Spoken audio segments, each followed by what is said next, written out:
अरे हिरन भाई कहाँ से आए हो तुम?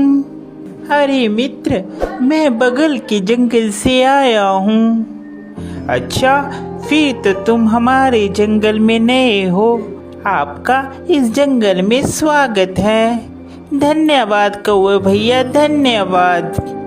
अरे हिरन भाई, क्या तुम मुझसे दोस्ती करोगे? इस जंगल में मेरा कोई भी दोस्त नहीं है।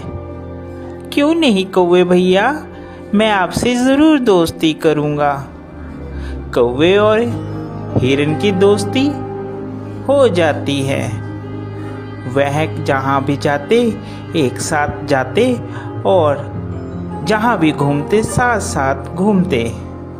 एक दिन उन दोनों के ऊपर लोमड़ी की नज़र पड़ी। अरे कितना स्वादिष्ट हिरन है, ये हरी हरी घास खाता है। मेरा तो दिल करता है कि मैं इसका शिकार करूं और इसको खा जाऊं। फिर एक दिन कौवा और हिरन आपस में बात कर रहे थे। मन ही मन ललचा रहा था कि कैसे मैं हिरन का शिकार करूं। एक दिन कौवा किसी काम से कहीं गया हुआ था और उस दिन हिरन अकेला था। मौका देखते ही लोमड़ी कौवे के पास गई।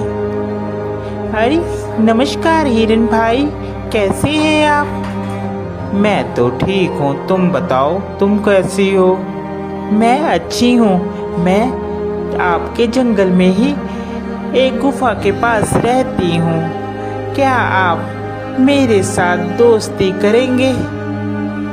अरे नहीं नहीं लोमड़ी, मैं किसी भी अनजान जानवर से दोस्ती नहीं करता। जिसके बारे में मैं जानता हूँ सिर्फ मैं उसी से दोस्ती करता हूँ। देखिए ना, इस जंगल में मेरा कोई भी नहीं है और मैं अकेली रहती हूँ। कोई भी इस जंगल में मेरा दुख सुख नहीं पूछता, कोई भी मुझे नहीं बुलाता। अब देखिए ना, आप ही इस जंगल में नए आए हो और आपको मैंने प्रस्ताव दिया दोस्ती का, आपने भी मेरा कहना नहीं माना। लोमड़ी की मीठी मीठी बात सुनकर हिरन का दिल पसीज जाता है और वह लोमड़ी से दोस्ती के लिए राजी हो जाता है। फिर लोमड़ी और हिरन दोनों दोस्त हो जाते हैं। वह साथ साथ घूमते हैं।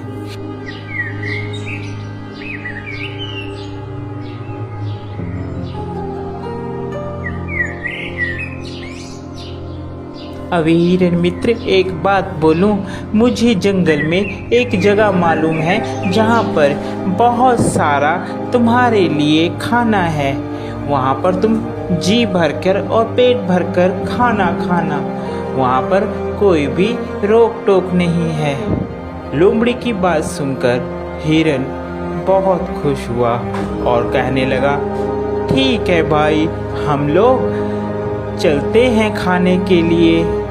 वह हिरन को खेत में ले जाता है।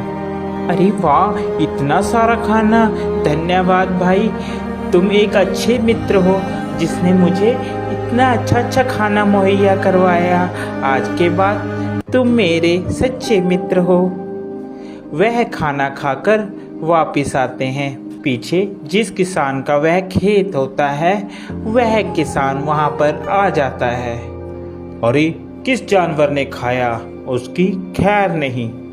दूसरे दिन फिर हिरन और लोमड़ी प्लान बनाते हैं और वहीं पर फिर खाने के लिए जाते हैं। अरे इस हिरन को क्या पता, मैं इसे यहाँ पर इसलिए लाती हूँ कि ये खा खा कर मोटी हो जाए, फिर इसके बाद तो इसको मैंने ही खाना है। फिर किसान खेत में आता है और वह जाल लगाकर चले जाता है। प्लान के मुताबिक जब हिरन और लोमड़ी खेत में आते हैं तो हिरन उसमें फंस जाता है, जिसके बाद वह चिल्लाने लगता है, बचाओ मुझे बचाओ, कोई है, कोई मुझे बचाओ। उसकी बात सुनकर वहाँ पर कौवा आता है और कौवा हिरन से कहता है, मित्र, मैंने कहा था ये लोमड़ी सही नहीं है, तुम इससे मित्रता मत करो, मगर तुमने फिर भी इससे मित्रता की। वह हिरन को बताता है कि कैसे तुमने किसान से बचना है। वह हिरन को कहता है, मित्र, तुम जब वह किसान आएगा तो आप मरने की एक्टिंग करना, जिससे उसे लगेगा कि तुम मर गए हो, और वह जाल खोलेगा और तुम भाग लेना। मैं तुम्हें बैठकर टोंट मारूंगा, जिससे उसे लगेगा कि मर गया हूँ। ठीक है कौवे मित्र, जैसा तुम कहोगे मैं वैसा ही करूँगा। उसके बाद वहाँ किसान आता है और हिरन वैसे ही करता है। किसान को लगता है कि हिरन मर गया है। जैसे ही वह जाल खोलता है, हिरन वहाँ से भाग जाता है।